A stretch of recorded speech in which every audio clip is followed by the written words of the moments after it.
성경 인물 중에 모세만큼 하나님과 가깝다고 느껴지는 사람도 드문 것 같아요. 그런데 참 아이러니하게도 약속의 땅을 바로 앞에 두고 들어가지 못했잖아요. 이게 생각할수록 좀 안타깝고 또 왜 그랬을까 궁금해지더라고요. 네, 오늘 저희가 좀 깊이 들여다볼 자료가 바로 그 지점을 다루고 있습니다. 달빛교회 유튜브 채널에 올라온 설교 영상인데요. 제목이 설교 영상 반석, 실패 위에 흐르다예요. 민수기 20장에 나오는 그 모세의 결정적인 어떻게 보면 실패죠. 그 사건을 통해서 인간적인 방식이랑 하나님의 방식이 어떻게 다른지를 보여주고 있거든요. 단순히 그냥 모세가 화내서 벌받았다, 뭐 이런 차원을 넘어서는 거군요. 이 설교가 그 사건을 어떻게 좀 더 깊게 파고드는지, 그리고 그게 우리한테 시사하는 바, 특히 뭐랄까 하나님의 은혜나 인간의 어떤 한계, 이런 부분에 대해 뭘 말하는지 같이 이야기 나눠보면 좋겠어요. 어쩌면 지금 당신이 겪고 있는 어떤 어려움 속에서도 좀 다른 의미를 찾을 수 있지 않을까 싶네요. 네, 그럼 먼저 그 사건의 배경부터 좀 짚어볼까요? 이게 광야 생활 거의 40년 막바지예요. 가데스라는 곳인데 거기서 미리암이 죽습니다. 근데 또 설상가상으로 마실 물이 딱 떨어지니까 백성들 불만이 그냥 폭발하는 거죠. 맞아요. 막 애굽이 더 나았다. 왜 우리 여기서 죽게 하냐, 막 이런 원망들이 터져 나왔었죠. 그렇죠. 거의 뭐 예전이랑 똑같은 레퍼토리예요. 그때 하나님이 모세에게 지팡이를 가지고 아론이랑 같이 가서 사람들 앞에서 이번에는 반석에게 명령해서 물을 내라고 하세요. 네, 이게 중요하죠. 예전에 출애굽기 10제 7장에서는 분명히 치라고 하셨는데 이번엔 명령하라고 방법이 바뀌었어요. 왜 달라졌을까? 이 지점이 좀 궁금해지는데요. 바로 그 차이가 핵심 중 하나입니다. 근데 모세는 그 순간 너무 화가 났던 거죠. 하나님의 지시랑은 다르게 행동해요. 백성들한테 막 소리치잖아요. 이 반역한 놈들아, 들어라. 우리가 너희를 위해서 이 반석에서 물을 내주랴. 이러면서 지팡이로 반석을 그냥 2번이나 쳐버리죠.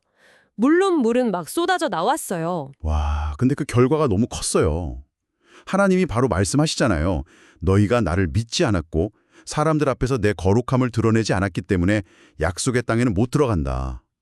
물은 나왔는데 리더십은 거기서 끝난 거죠. 그렇죠. 설교는 바로 이 지점에서 2가지 방식의 충돌을 아주 선명하게 대비시켜 보여줍니다. 첫 번째는 당연히 하나님의 방식, 그러니까 은혜죠. 이건 뭐랄까 공기나 햇빛 같은 거예요. 우리가 자격이 있어서 받는 게 아니잖아요. 네네. 구하기 전에 먼저 주시고 또 주시면서도 전혀 생색내지 않으시고요. 심지어 요셉 이야기처럼 뭐 형들의 악행 같은 그런 안 좋은 상황조차도 결국엔 당신의 선한 뜻을 이루는 데 사용하시는 그런 방식이죠. 듣고 보니 아이가 자전거 처음 배울 때 뒤에서 부모님이 몰래 이렇게 잡아주는 느낌이네요. 우리의 의지를 막 꺾는 게 아니라 보이지 않게 이끌어주시는. 그럼 반대로 인간의 방식은 어떤 건가요? 그건 한마디로 죄. 즉 하나님과 딱 단절된 상태에서 어떻게든 자기 힘으로 살아보려고 버둥거리는 거예요. 설교에서는 이걸 마치 부잣집 아버지를 뛰쳐나와서 혼자 고생이랑 고생은 다 하면서 나 이제 독립했다 이렇게 착각하는 뭐랄까 가출 청소년의 비참함에 비유하더라고요.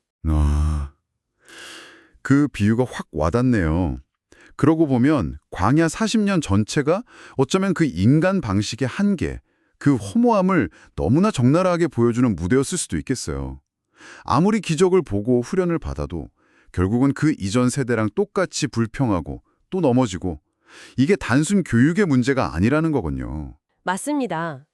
그건 하나님과 끊어진 인간 마음의 아주 근본적인 문제라는 거죠. 그래서 모세의 실패도 단순히 그냥 욱해서 화낸 거, 그 이상이라는 거예요. 하나님이 직접 지적하신 죄가 2가지였잖아요. 나를 믿지 않았다. 그리고 내 거룩함을 나타내지 않았다. 그 우리가 너희를 위하여 물을 내랴. 이 말이 정말 결정적이었네요. 하나님의 능력과 약속을 온전히 신뢰하지 못한 거고 동시에 백성들 앞에서 하나님의 영광을 자기가 딱 가로챈 거니까요. 와, 그냥 지나쳤던 구절인데 이렇게 들으니까 의미가 확 다르게 느껴집니다. 네, 설교는 여기서 한 단계 더 들어가서 신학적인 해석, 유형론이라는 관점도 살짝 소개를 해요. 고린도전서 10장 4절에 보면 광야의 그 반석이 사실 그리스도를 상징한다고 하잖아요. 구약의 어떤 사건이나 인물이 신약의 예수님을 미리 보여주는 그림자 같은 역할을 한다는 그 관점이죠. 네, 그럼 그 관점에서 보면 모세의 행동이 어떻게 해석될 수 있을까요? 그러니까 출애굽기 17장에서 반석을 처음 쳤던 것은 십자가에서 단 한 번 고난받고 죽으실 그리스도를 미리 보여준 사건이었어요. 그러면 이제 민수기 20장에서는 이미 그 고난을 다 받으신 그리스도께 나아가서 말씀으로, 즉 명령함으로 생수를 얻어야 한다는 것을 보여줘야 했다는 거죠. 아하, 그런데 모세가 거기서 또 반석을 침으로써 마치 그리스도가 또다시 고난을 받아야 하는 것처럼 이미 완성된 그 구원의 그림을 흐릿하게 만들어버렸다. 이런 해석이군요. 이야, 상당히 깊은 통찰인데요. 네. 스펄전 목사님이나 송겸영 교수님 같은 분들의 해석을 인용하면서 설교가 이 부분을 좀 설명하긴 해요.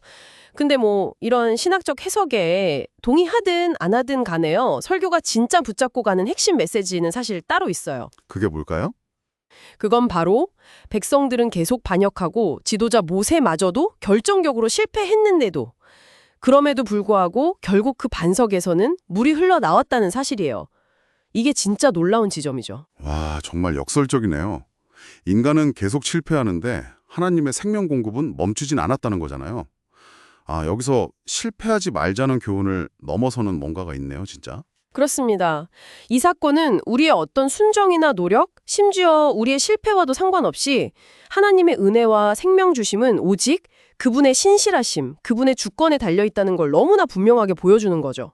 우리의 상태가 아니라 반석이신 그분 자체의 소망이 있다는 거예요. 듣고 보니까 우리가 흔히 실패라고 생각하는 그런 순간들이 어쩌면 이제 하나님 은혜는 끝났나 보다. 이게 아니라 오히려 내 힘으로는 정말 안 되는구나. 오직 은혜로만 살 수 있구나. 이걸 배우게 하시는 하나님의 좀 특별한 수업 방식일 수도 있겠다. 이런 생각이 드네요. 당신의 삶 속에서는 혹시 그런 경험이 없으셨나요? 맞아. 진짜 소망은 이제부터 잘 문둬야지 하는 우리 어떤 결심이나 노력이 아니라 우리가 완전히 넘어져서 아무것도 할 수 없다고 느낄 바로 그때조차도 변함없이 생수를 흘려보내시는 반석. 바로 예수 그리스도께 있다는 것, 이게 이 설교의 최종 결론인 것 같습니다. 네. 오늘 이 설교 내용을 함께 쭉 따라오면서 어쩌면 당신의 삶에서 가장 힘들었던 어떤 광야의 시간 아니면 계속 반복되는 것 같은 실패의 기억들을 조금은 다른 시선으로 바라볼 수 있는 그런 계기가 되었으면 좋겠습니다. 마지막으로 한번 이런 질문을 던져보고 싶어요. 당신의 삶에서 이건 정말 정말 예기치 않게 흘러나왔던 반석의 물 같은 거 없었나요? 어떤 도움의 손길이나 작은 위로 같은 거요? 어쩌면 우리의 가장 약한 그 지점에서 그분의 변함없는 신실하심이 가장 밝게 빛나고 있는 건 아닐까요?